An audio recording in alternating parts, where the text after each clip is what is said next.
ซุ่มยักษ์ซุ่มผีปีศาจซุ่มยักษ์อยู่ในหันต้องการที่จะยำกินเด็กหน่อยหมอนี่ก็เลยพากันมาสิมาจับกินพ่อหมอนี่สะดุ้งตื่นขึ้นมานะโมพุทธัสสะนะโมพุทธัสสะว่าสั่นโธ่ว่าสั่นบ่ได้เด้อเฮ้ยมันฝากโพงเด้หากินลูกศิษย์พระพุทธเจ้านี่บ่ได้เด็ดขาดเด้ว่าสั่นสาธุ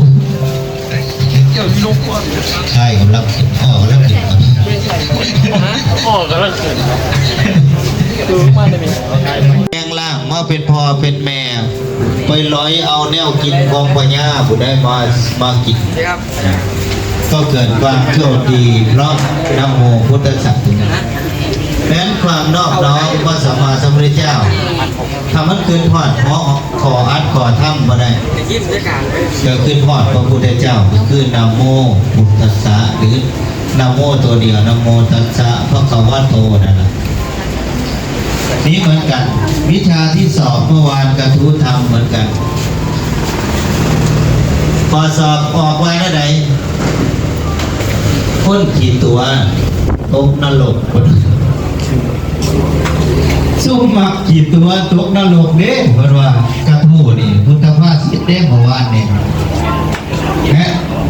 ซุ่มมักกี่ตัวนี่ตกนรกเด้บอกไปโลโลเล่ๆบอกเธอผิดตัวแดงตัวดีสมตัวนั้นกี่ตัวกูบอกได้ทั้งหมดกูเมื่อนี่ปองว่าแต่หัวหลักเนี่ยจะก่อนปองเป็นเจ้าคู่ไทยเลือกไทยลูกไปหาหลีกของนั่นของนี้ไม่ออกเมื่อท่านเดี๋ยวพิจารณาดาวก่อนอาตมาว่าจะได้กินบุญบนมาทู่เหลือตัวเดียวจะกลายเป็นเผ่ามันวัดถึงดาแล้วเขาบริเวณแล้วเขาก็ถึงดามีปัญญาไหมเกิดขึ้นขาดปัญญาเพราะฉะนั้นการศึกษาเราเรียนเป็นวิธีการที่ต้องรักษาพระพุทธศาสนาไว้ซึ่งวันนี้เมื่อเข้าใจหลักชัยแห่งพระศาสนาแล้วการศึกษาเนี่ยรากฐานของตึกนั้นคืออิฐรากฐานของชีวิตนั้นคือการศึกษาเพื่อเรามาเข้าใจเราจำเป็นต้องมีการศึกษาวิชาการของก็คือการฝึกวิชาทหารการประกอบปืนการยืนการนั่งการนอนการเอาตัวรอดยุทธวิธีในการรบต่างๆพระก็มียุทธวิธีในการรบสไตล์ของพระเหมือนกันต้องเรียนสูตรจากพระสัมมาสัมพุทธเจ้าเพราะฉะนั้นคนที่เป็นทหารไม่เรียนวิชาทหารไม่ใช่ทหารคนที่เป็นพระแต่ไม่เรียนวิชาของพระของพระพุทธเจ้าก็ไม่จบหลักสูตรของความเป็นพระเหมือนกันเพราะฉะนั้นวันนี้พ่อแม่ครูบาอาจารย์ของเราจึงได้พาออกตนญาติโยมด้วยความเต็มใจจากคณะศรัทธาออกตนญาติโยมซึ่งวันนี้ประกอบด้วยคณะสงฆ์3 ตำบลการได้แก่ตำบลที่ 1ตำบลพระกลางทุ่งนำโดยท่านอาจารย์พระมหาเสรีพุทธิวังโสคณะที่ 2ตำบลอุ่มเม้านำโดยท่านอาจารย์เจ้าธิการพิษณุมุนิวังโสเจ้าคณะตำบลอุ่มเม้าพร้อมด้วยทายกทายิกาวันนี้บัดดอนสวรรค์แนอุ่มเม้าแนสุขแววแนมาทำกันท่านที่ 3ท่านอาจารย์พระครูถาวรบุญยโชติเจ้าคณะตำบลแสงพันก็นำมาลูกศิษย์ลูกหานำผ้าพระสงฆ์สมณเณรในเครือในสังกัดเดินทางมาซึ่งในวันพรุ่งนี้ก็จะมีท่านพระครูรัตนธรรมนาถเจ้าคณะตำบลนานาหลวงพ่อพระมหาสังฆยาโนเจ้าคณะตำบลน้ำเก่าเขต 1แล้วก็ท่านอาจารย์พระครูสันติบวรธรรมเจ้าคณะตำบลฝั่งแดงมืออื่นเด้อคือส่วนว่ามือสอบมือสุดท้ายนี่ท่านอาจารย์พระครูสุตตะวรวัฒน์เจ้าคณะตำบลดอนนางของเขต 1หลวงพ่อพระครูอมรธรรมานุยุทธเจ้าคณะตำบลนาถอนก็ ก็คือศรีวัฒนธาดาเจ้าคณะตำบลน้ำกำเขตสองบกคุณก่อนใดนะบกคุณหูปูว่านี่ก็ยังบกคุณก่อนใดเลยถ้าเกิดว่าแต่ใช้ตำบลน้ำกำเขตสองมันจะเอาตำหงมาสุกินเด้อโบวี่ยังกับพ่ายขึ้นเข่าว่ากินตำหงอันนี้คือพ่อแม่ครูบาอาจารย์ที่ได้บ่เชิญว่ารับมอบหมายนะครับเป็นความรับผิดชอบที่เต็มใจที่จะเลี้ยงดูปูเสืออุปถัมภ์อุปถัมภ์นอเนื้อแห่งพระพุทธศาสนา ซึ่งเมื่อวานนี้ก็ได้เป็นวาระของท่านอาจารย์พระครูสุตะเจติยานุรักษ์ผู้ช่วยเจ้าวาดวัดพระธาตุพนมเจ้าคณะตำบลธาตุพนมเขตเนี่ยท่านอาจารย์พระครูสุธรรมเจติยาพรดอกเตอรเจ้าคณะตำบลธาตุพนมเขตสองท่านอาจารย์พระครูปิยะพนมคุณเจ้าคณะตำบลโพนแพงและท่านอาจารย์พระสมุมานัสอัครปัญโยดอกเตอรเจ้าคณะตำบลดอนนางหงเขตสองมาแล้วเพราะว่าข้าวปลาอาหารเต็มโต๊ะเลยนะสำหรับนี้ก็ขออนุโมทนาสาธุกับออกตนญาติโยมท่านทั้งหลายคณะตำบลแสนพันรวบรวมปัจจัย 1,200 บาท 1,200 บาทคณะบ้านโศกแมว 1,760 บาทนะครับ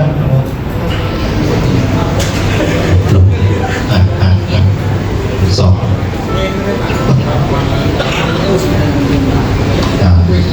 คณะสงฆ์ตำบลพระกลางทุ่งสำนักงานเจ้าคณะตำบลพระกลางทุ่ง300 บาทวัดมรุขาราม300 บาทวัดพระกลางทุ่ง300 บาทวัดพระกลางท่า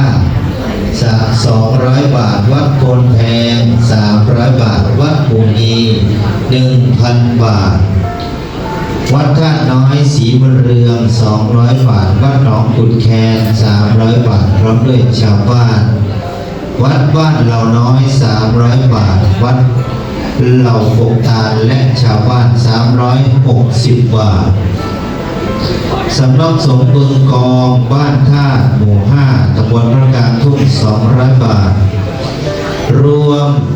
ตำบลพระกลางทุ่งทั้งหมด 3,760 บาทสำนักงานคณะสงฆ์ตำบลอุ่มเมาพร้อมด้วยชาวบ้านดอนสวรรค์และบ้านอุ่มเมาจำนวน 2,100 บาทคุณป้านารีรัตน์อาคารวิปัสสนากรรมฐาน100 บาทขออนุโมทนาสาธุหลักสูตรพระธรรมวินัยนี้จึงเป็นเนื้อหาสาระสำคัญเป็นหัวใจเป็นเส้นเลือดใหญ่ของพระพุทธศาสนาว่าอย่างเท่าท่านทั้งหลายพ่อแม่ครูบาอาจารย์พร้อมด้วยคณะสงฆ์ออกตนญาติโยมที่มาในวันนี้แทงถึงจุดสิได้บุญหลายกันแม่เป็นฟรีกับแกเต็มที่แล้วบ่ต้องบีบแห้งก็จะได้บุญเยอะคนเดียววันนี้เพราะฉะนั้นจึงขอกราบอนุโมทนากับพ่อแม่ครูบาอาจารย์ซึ่งวาระในวันนี้เป็นวันวันที่2นำโดยท่านอาจารย์พระมหาเสรีผู้ที่เหมาะสมเจ้าคณะตำบลพระกลางทุ่งพร้อมด้วยคณะสงฆ์ทายกทายิกาท่านอาจารย์พระเจ้าอธิการพิษณุมุนีวังโสเจ้าคณะตำบลอุ่มเมาพร้อมด้วยคณะสงฆ์ทายกทายิกาท่านอาจารย์พระครูถาวรบุญเดชโชติเจ้าคณะตำบลแสนพันพร้อมด้วยคณะสงฆ์ทายกทายิกาได้นำมาซึ่งข้าวปลาอาหารก็ดีทั้งปัจจัยมาร่วมสมทบสนับสนุนอุปถัมภ์ดูแลคณะสงฆ์สมณเณรที่มาทำการสอบธรรมสนามหลวงในวันนี้ทั้ง3ตำบลได้รวบรวมปัจจัยเป็นจำนวน 8,920 บาท 8,920 บาท 8920 กราบอนุโมทนาขออำนาจคุณพระศรีรัตนตรัยมีคุณพระพุทธพระธรรมพระสงฆ์คุณประธานพระนมบรมเจดีย์ศรีสถานหลวงคุณสิ่งศักดิ์สิทธิ์ทั้งหลายเทวานาคาจงมาสถิตเสถียรปกเก่าย่ำกระมอมให้พ่อแม่ครูบาอาจารย์อยู่ดีมีแห้งอยู่เย็นเป็นสุขคิดสิ่งหนึ่งประการใดเป็นไปในชาติประกอบได้ทำขอสิ่งนั้นจงพันสำเร็จจงพันสำเร็จสมดังมโนมาตรปรารถนาด้วยกันทุกทานทุกคนเถิด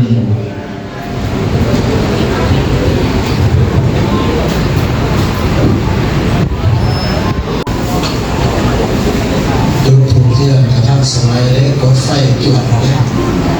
เป็นอย่างเล็กโอ้ยควรถูกสับติดไฟไว้อย่างดีนานโดนคนใดกันไหนอารมณ์ก็มี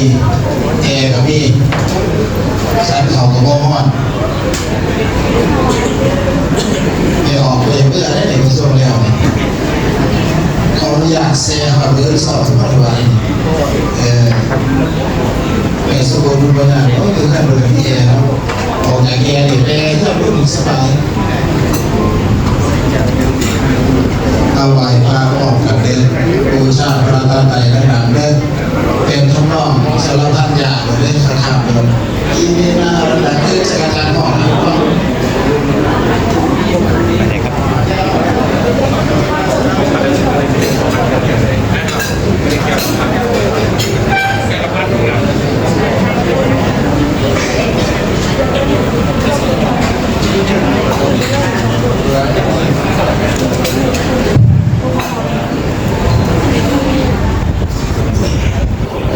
แล้วต่อไป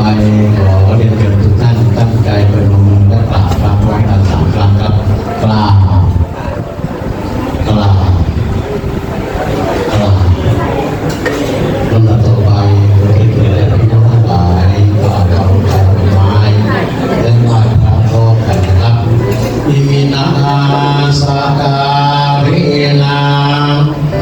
ธัมพุทธังอภิปูชยามาอิมินาสการินาธัมธัมมังอภิปูชยามาอิมินาสการินาธัมสังฆังอภิปูชยามาอะระหังสัมมาสัมพุทโธภะคะวา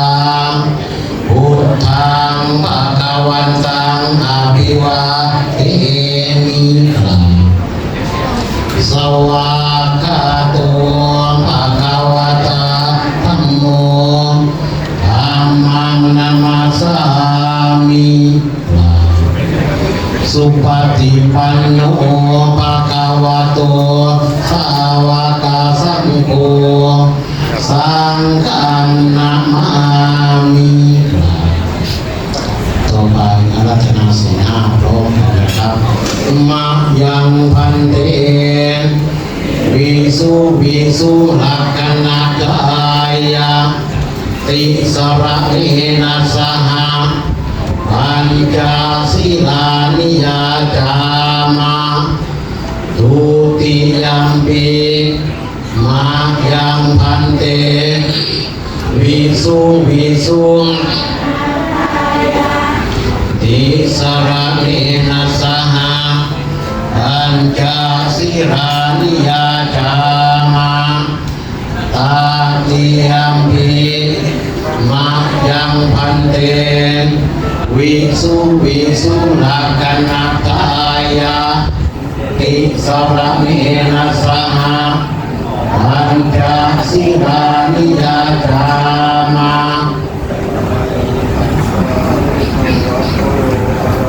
โอสัมมาสัมพุทธัสสะนะโมตัสสะภะคะวะโตอะระหะโตสัมมาสัมพุทธัสสะนะโมตัสสะภะคะวะโตอะระ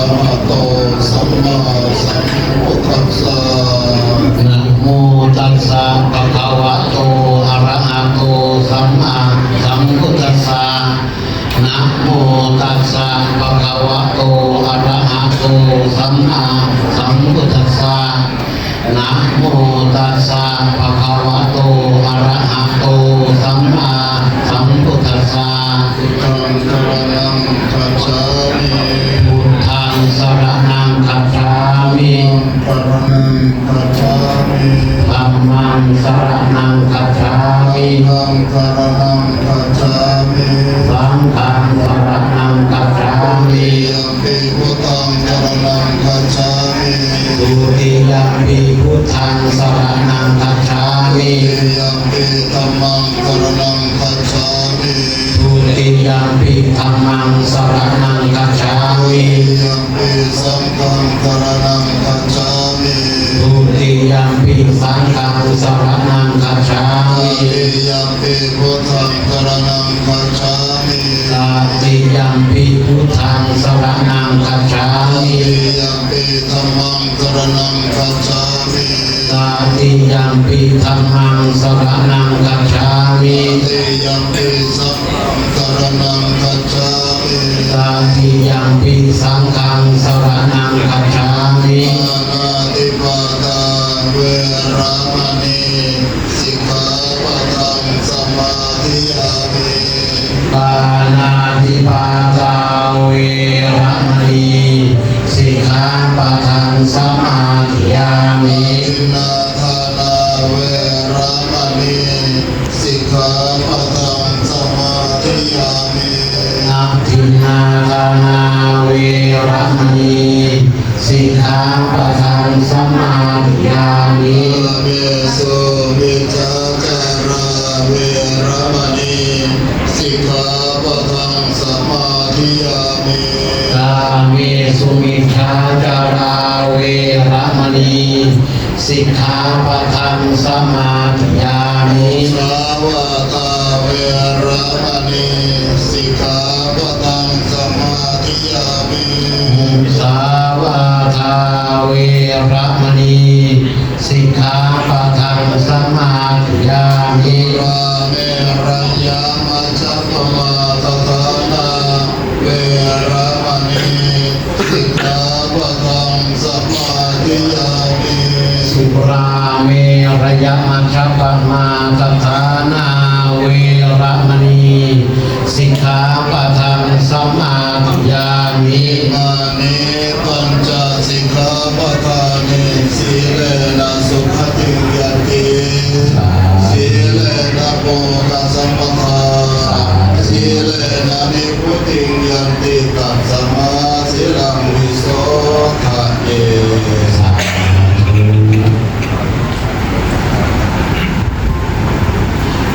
ลำดับต่อไปขอเรียนเชิญทุกท่านกล่าวนะโมสามจบพร้อมๆกันนะครับอันตมยังพุทธัสสะภะคะวะโตอุปภาคณามะการังกะโรมาสิเองนะโมตัสสะภะคะวะโตสัมมาสัมพุทธัสสะนะโมตัสสะภะคะวะโตอะระหะสัมมาสัมพุทธัสสะนะโมตัสสะภะคะวะโตสัมมาสัมพุทธัสสะ ปุริมายา ปุริมายา ทักขินายา ทักขินายา ปัจฉิมายา ปัจฉิมายา อุตตรายา อุตตรายา เอธิมายา เอธิมายา อุปริมายา อุปาริมายา ทิสายา ทิสายาก ะปนาก าปนา ริสเมง คิริสมิง ลภเต ปะพัตเต มหากัสสเปนะ มหากัสสเปนะ ถาปิตัง หาปิตัง พุทธปุรัง พุทธปุรัง ทาโต ทัทธาตุ ศิรสานมามิ ศิรสานามามิ วันนา สุวรรณา สัตตัง รัชตา รัตนัง รัตนัง อนิตัง ปณิตัง ปุรังคเจติยัง พุทธปุรังคเกติยัง วันทามิ อันหังปันธามิ สัพพทา สัพพทา แต่สิ่งศักดิ์สิทธิ์ทั้งหลาย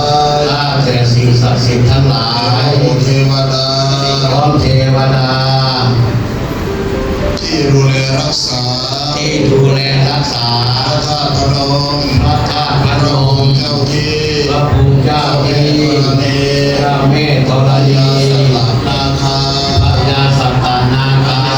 จริน พญามุจริ ที่ น ดูแลรักษา ที่ดูแลรักษา บริเวณอาณาบริเวณ อาณาบริเวณ อาราม อาราม วัดพระธาตุพนม วัดพระธาตุพนม สิ่งศักดิ์สิทธิ์ทั้งหลาย สิ่งศักดิ์สิทธิ์ทั้งหลาย รับรู้รับทรา จ บ งรับรู้รับทราบ วันนี้ วันนี้ เป็นวันที่สอง เป็นวันที่สอ ตุ ง ลาคม ตุลาคม 2568 2568 คณะสงฆ์ คณะสงฆ์ อำเภอธาตุพนม อำเภอธาตุพนม นำโดย นำโดย พระเดชพระคุณหลวงพ่อ พระเดชพระคุณหลวงพ่อ พระธรรมวชิระโสพ พ ล ระธรรมวชิระโสพล เจ้าว่า เจ้าอาวาส พระธาตุพนม วัดพระธาตุพนม พระครูสุวิมล พระครูสุวิมล ธรรมสถิ ธรรมสถิ เจ้าคณะอำเภอ เจ้าคณะอำเภอธาตุพนม พระครูสิริ พระครูสิ เจ ริ ริยานุเก เก ศ ติยานุ รอ เก ง ศ เจ้าคณะอำเภอ รองเจ้าคณะอำเภอธาตุพนม พระครูโสพล พระครูโสพล ภาวนานุสิ ธร ต รมวนานุศิษ ร ย์ องเจ้าคณะอำเภอ รองเจ้าคณะอำเภอธาตุพน พร้อ ม มด้วย พร้อมด้วย เจ้าคณะตำบล เจ้าคณะตำบล 13 ตำบล 13 ตำบล ในอำเภอท่าตุพน ใน ม อำเภอธาตุพนม น้องเรียงการ ได้พร้อมเพรียงกัน สอบนักธรรมชั้นตรี สอบนักธรรมชั้นตรี ของพระภิกษุสามเณ ของพระภิกษุสามเณร อำเภอท่าตุพน ใน ม เขตอำเภอธาตุพน โรง ม เรียนพระปริยัติธรรม โรงเรียนพระปริยัติธร สาร มั ม ญศึกษา สามัญศึกษา อำนวยความสะดวก อำนวยความสะดว ส ก ถานที่สอ ส บ ถานที่สอ วั บ นที่หนึ่ง วันที่หนึ่ง ถึงวันที่ 4 ตุลาคม ถึง นี้ วันที่4 ตุลาคมนี้ พระเดชพระคุณ มีพระเดชพระคุณ พระศรีวิสุทธิเมธี พระศรีวิสุทธิเมธี การโรงเรียน ผู้จัดการโรง พระ เรียน พนมปรีชาก พระ ร ครูพนมปรีชากร ผู้อำนวยการ เรียน โรงเรียน ปริยัติธรรม ปริยัติธรรม กล่าวแล้ว กล่าวแล้ว ศรัทธาญาติโยมทั้งหลาย ญาติโยมทั้งหลาย ทำคำโชว์ ได้ อุปถัมภ์คำ อุ โช ป ว์ ถัมภ์คำชู เป็นเจ้าภาพ เป็นเจ้าภาพ ถวายพระทหารเพล ถวายพระทหารเพล วันนี้ วันนี้ ก็เช่นเดียวกัน ก็เช่นเดียวกั เป็น น ถือโอกา จึ ส งถือโอกา บ ส อกกล่าว บอกกล่าว สิ่งศักดิ์สิทธิ์ทั้งหลาย สิ่งศักดิ์สิทธิ์ทั้งหลาย ให้รับรู้รับทรา ได้ บ รับรู้รับทราบ อำนวยปวยชัย รัตนาโดยประชัย ประทานพร กถาพ ให้ ร ข้าพเจ้าทั้งหลาย ให้ข้าพเจ้าทั้งหลาย อยู่เย็นเป็นสุ จง ข อยู่เย็นเป็นสุข ปราศจาก ปราศจาก โศกโรคเป็นภัย โศกโรคเวรภัย ทั้งปวง ทั้งหลายทั้งปว อัน ง ตรายใด อันตรายใด ๆมาคลั่งกา ๆไหล ย มาข้ามกาย บัดนี้ ตั้งแต่วันนี้ เป็นต้นไป เป็นต้นไป ชื่อว่า ขึ้นชื่อว่า ยากจนเข็นใจ โดนเข็นใจ ไม่ทรัพย์อับปัญญา ไม่ทราบหักปัญญา ได้เกิ ขอ ด อย่าได้เกิด ได้มี อย่าได้มี ข้าพเจ้าทั้งหลาย ข้าพเจ้าทั้งหลาย ทุกเมื่อ ในการทุกเมื่อ แต่กัลยาณมิตร มีแต่กัลยาณมิตร ดีทำดี ที่ดีทำดี จะได้ช่วยปกป้อง ได้ช่วยปกป้อง เชิดชูบูชา เพื่อชูบูชา วาพระศาสนา วาพระศาสนา พระศาสนา พุทธศาสนา เจริญ ให้เจริญ ยิ่งขึ้นไป ยิ่งขึ้นไป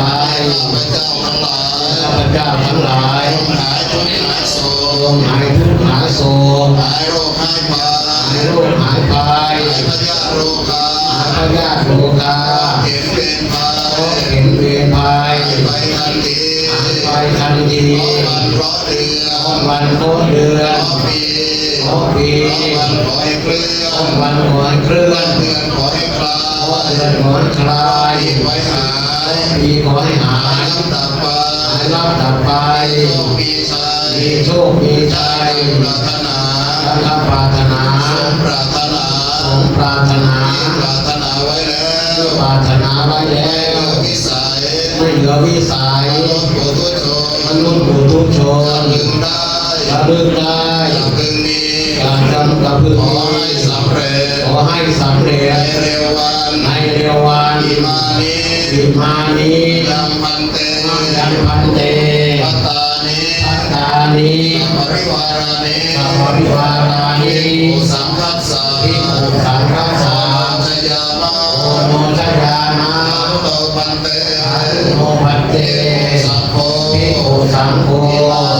อิมานิ ปัตตานิ ปัตตานี ปริวารานิ สัพพิวารานิ ขันหาตุ ปฏิคันหาตุอังหาตาอิกรตังอิตายา ขายา สุขายา เต ปันเต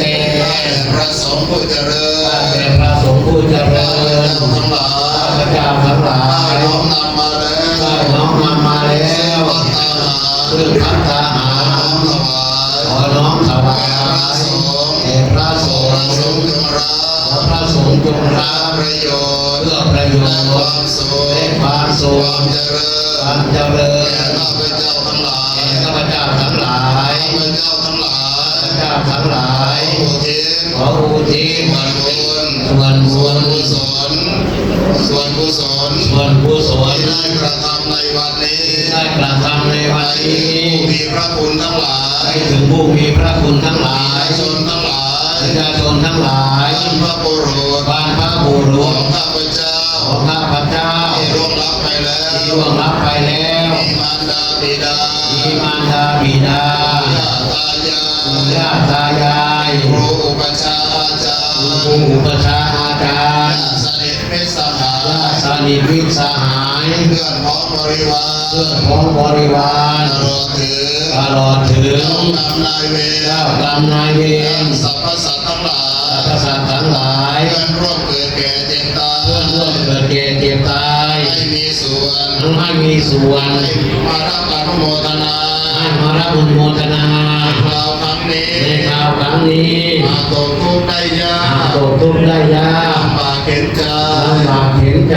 ให้พ้นจากทุก ขอ ข์ ให้พ้นจากทุ ถ้าก ข์ มีความสุขแล้ว ถ้ามีความสุขแล้ว มีความสุ ขอ ข ให้มีความสุ ยิ่ง ข ยิ่งขึ้นไป ยิ่งยิ่งขึ้นไป ด้วยเถิด ด้วยเถิด ถ้าบอกได้หลายมันเป็นข้าวเขาขายดูครับสิบห้าได้ก็ไม่ธรรมดา สาธุครับ โอ้ยสิบห้าวันที่เขาได้สิบห้าหนึ่งเขาได้สิบห้าพันหน้าข้ามยาพักรวมพร้อมนำปูนำปลาของเสียวโอ้ยหลายอย่างสิบห้าคาโลคาร่ามาเลยก่อนต้องขันบดีมาด้วยครับหลายประกาศเดินวันยอดครับก็ตอนที่ระดับนี้ตามสิบวันแล้วก็ได้จากเสื้อไม่จะลุยปูอาเถิดยาตายาถาวัตวาหาปุราปาริปุเรติสากัมะเอวเมวะอิโตตินังเปตนังอุปกัปปติอิจิตังปฏิตังตุมหังกิกาเมวะเตจตุสัพเพปะเรตุสังกัปปะจันโนปนาราโสยถาอานิโชติราโสยถาเกโยวิวัฏจันโตสัพพะโรโควินาศตุมาเตภวันวันตรายโยสุขิติขายุโกภวะอภิวาทนาสิริสเนจังวุตาปัจจายโนจัตตารโอธรรมวัฏันติอายุวันโนสุขังภาลังเมนะบุญญกรรมเมนะอุปัจจยมุนุตตระจาริโยภะคะระจามาตาปิตาจายาตากาสิยามังสุริโยจันติมาราชาปุณณวันตานาราปิจาพระมมาลาจาหินาจาตุโลกัปปาลาจาเทวตายามิตามนุสาธรรมจัตตาเวริกาปิจาสัพเพสัตตาสุขิวันตุปุญญานิปักกตานิเมสุขังสต ติเวทังเมตุกิปังปะเวทโวมาตังอิเมนาบุญญกรรมเมนะอิเมนาบุตติเสนาจักขิปะหังสุราเกเทวตานุปาตาเสนานังเยสัตตาเนหินาธัมมายาวานิพานาโตมามังนาสันตุสัพพะทะเทวายาสัจจโตภะเวภะเวโวจจิตังสติปัญญาเสโภริยังมินามาลาลวันตุโลกาสังฆาตุญญาวิริเยสุเมพุทธาติภาวะโรนาโทธัมโมนาโทวารุตตโมนาโทปัจเจกพุทโธจัสสังโฆนาโทตโรมังเตโสธัมมานุภาเวนะมาโรกาสังฆวันตุมาราสปุญญานุภาเวนะมาโรกาสังฆวันตุมาอายุโตปะระโตเทโรวันนะโตปฏิปานะโตสุขัสสะตาตาเมตาเวสุขังโสอธิกาจติอายุตัตวาพลังวันนังสุขัสสะปฏิปานะโตติกายุยัสสวะโพธิยาตยาทุปปาสติเอวะตุสัพพมังคลังรักขันตุสัพพเทวตาสัพพพุทธานุภาเวนัสตาโสติภวันตุเตภวตุสัพพมังคลังรักขันตุสัพพเทวตาสัพพธัมมานุภาเวนัสตาโสติภวันตุเตภวตุสัพพมังคลังรักขันตุสัพพเทวตาสัพพสังฆานุภาเวนัสตาโสติภวันตุเตข้าวเอ๋ยข้าวสุกจะต้องกินทุกวันทุกวันดินกว่าจะมาเป็นข้าวให้เรากินชาวนาสิ้นกำลังเกือบทั้งปีต้องทนแดดทนฝนทนลมหนาวจึงได้ข้าวจากนามาถึงนี่คนกินข้าวคนคิดดูให้ดีชาวนามีบุญคุณต่อเราไม่เบาเลยข้าวทุกจานอาหารทุกอย่างอย่าฉันทิ้งว่างเป็นของมีค่าคนจนคนยากมีมากนักหนาสงสารชาวนาหน้าตาดำๆสงสารบรรดาเด็กตาดำๆขอบคุณแม่ครัวช่วยพากันทำข้าพเจ้าจะฉันพระทหารมื้อนี้ไม่เพื่อเล่นไม่เพื่อมัวเมาไม่เพื่อประดับไม่เพื่อตกแต่งแต่ฉันเพื่อยังอัตภาพนี้ให้เป็นไปและปฏิบัติธรรมนิมนต์ฉัน ทุกท่านไหว้พระพร้อมกันนะครับสวาหังสัมมา